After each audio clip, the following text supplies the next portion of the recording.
Representantes de la educación contemporánea. Tenemos a Friedrich Froebel, fue un pedagogo alemán el cual es mundialmente conocido por la creación de la educación preescolar y del concepto de jardín de infancia. Tuvo una gran repercusión de Pestalozzi, ya que trabajó con él y gracias a ese trabajo descubrió que lo que verdaderamente le apasionaba era la educación. Froebel fue uno de los primeros educadores en hacer especial la importancia que tienen los juegos, los juguetes y las actividades lúdicas en general para aprender el significado de la familia en las relaciones humanas.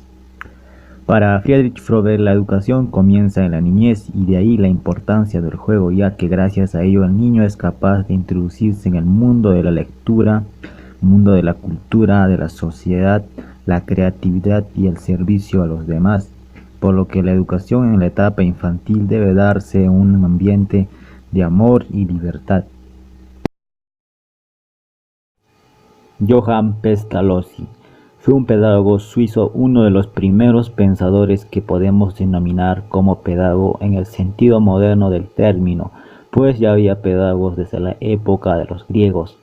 Fue un reformador de la pedagogía tradicional, dirigió su labor hacia la educación popular. Tuvo unas ideas pedagógicas.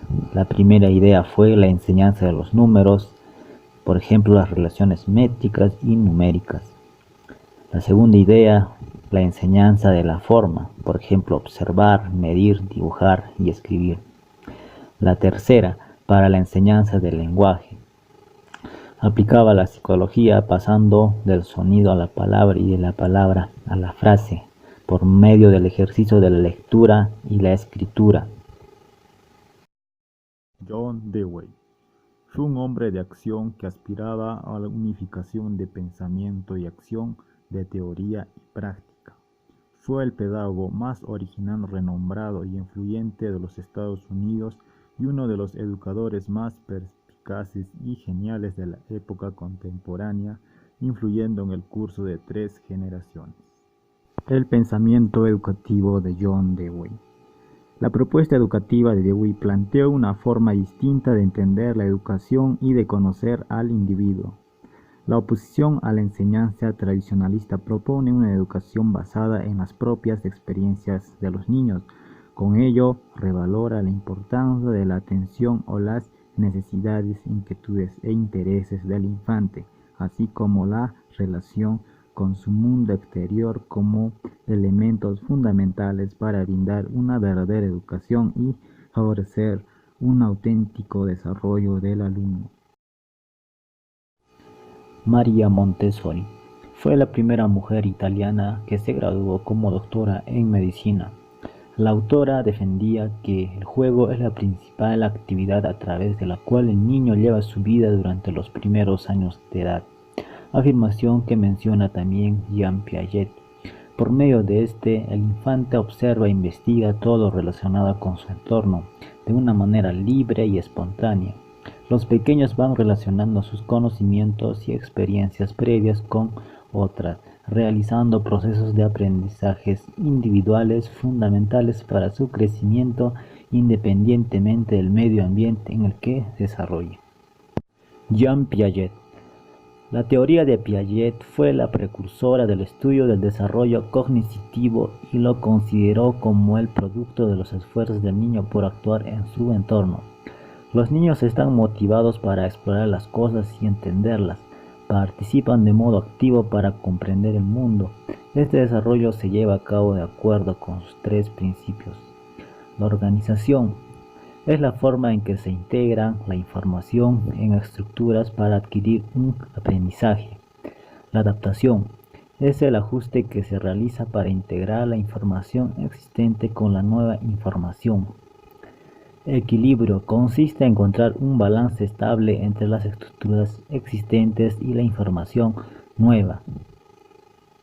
Cuando despierta mis ojos y veo que sigo viviendo contigo, Perú. La edad contemporánea tuvo muchos acontecimientos, pero 3 destacan: la Revolución Industrial, la Primera Guerra Mundial y la Segunda Guerra Mundial. Para hablar de la revolución industrial, tenemos que irnos unos siglos atrás, al periodo neolítico, cuando el hombre era nómade. Este se desplazaba de un lugar a otro. Se dedicaba a la caza y a la recolección de frutos. Pasaron unos años y logró domesticar las plantas como a los animales. Se dedicaba a la agricultura y la ganadería. Y era un hombre sedentario. Desde que el hombre se volvió sedentario, hasta el siglo XVIII la actividad económica principal seguía siendo la agricultura. ¿Pero qué ocurrió en este siglo? Se da un hecho importante, como es la declaración de la independencia de los Estados Unidos. Desaparece el poder absoluto de los monarcas, por lo que surge la burguesía. La burguesía era aquella masa de la población que tenía poder monetario, tenía una fortuna, pero que carecía de poder político. Junto a la burguesía nace el proletariado, que era una población que carecía de propiedades, de medios de producción, por lo que tenía que ofrecer su mano de obra a la burguesía para poder subsistir. Pero ¿cuál fue el invento tecnológico más importante de este siglo? Pues fue la máquina de vapor. Este invento fue perfeccionado por James Watt. La máquina de vapor era un motor que transformaba la energía térmica de una cantidad de agua en energía mecánica.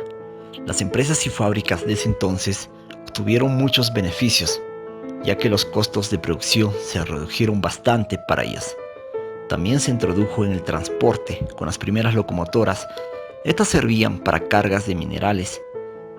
Se implementó en la navegación marítima y en la invención de lámparas de gas.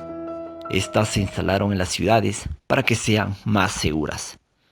De una nación que trabajaba en el campo, Inglaterra se había convertido en la primera nación industrial del mundo. La Primera Guerra Mundial fue una confrontación bélica que se produjo entre 1914 y 1918. Tenemos a la Triple Entente, conformada por Francia, Inglaterra y Rusia. Por el otro lado, a la Triple Alianza, conformada por el Imperio Alemán y el Imperio Austrohúngaro.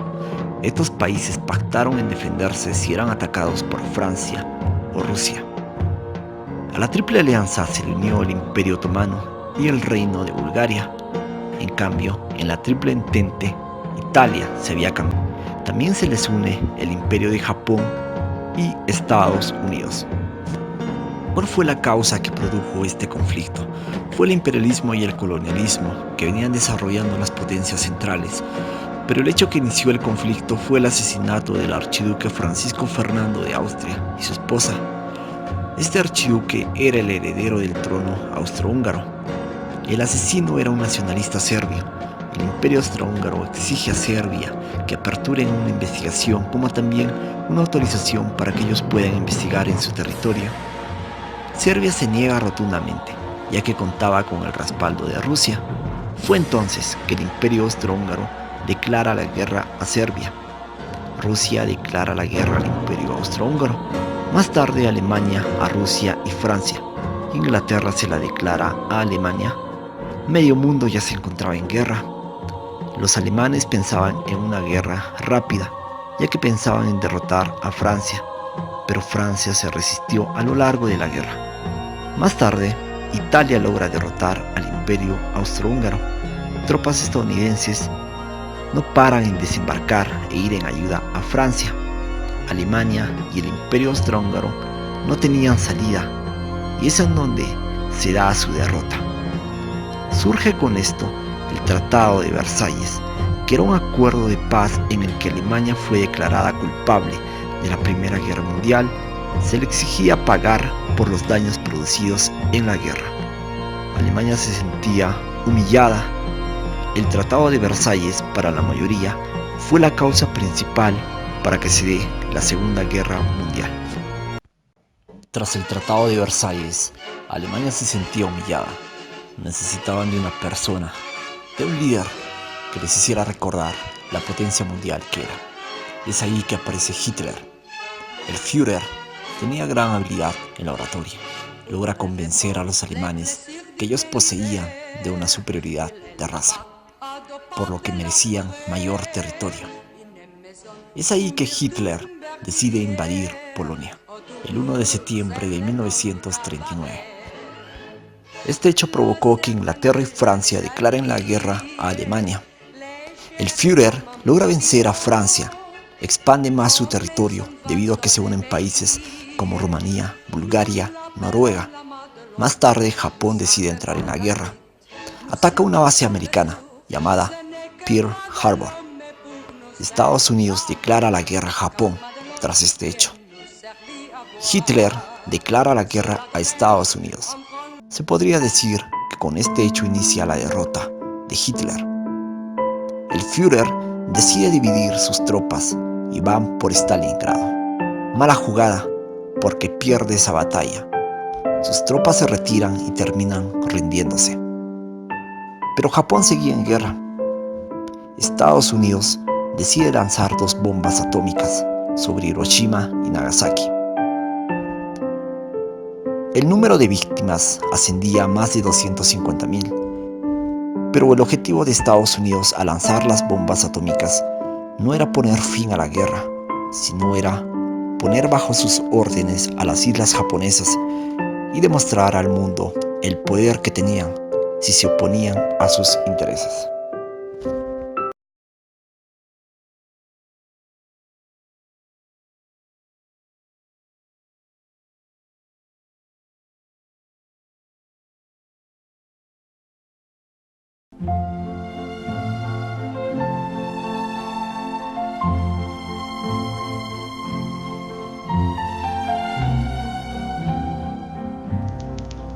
El desarrollo cognitivo de Jean Piaget es una teoría exhaustiva sobre la naturaleza y el desarrollo de la inteligencia humana.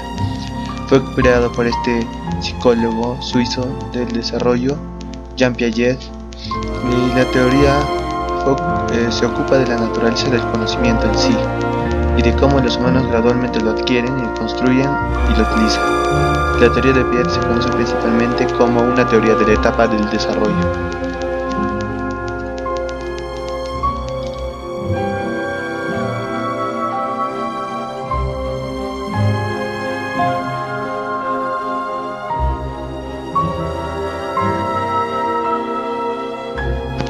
El modelo progresista básicamente es una forma directa de desarrollo del conocimiento a través de un pensamiento de superación del estudiante.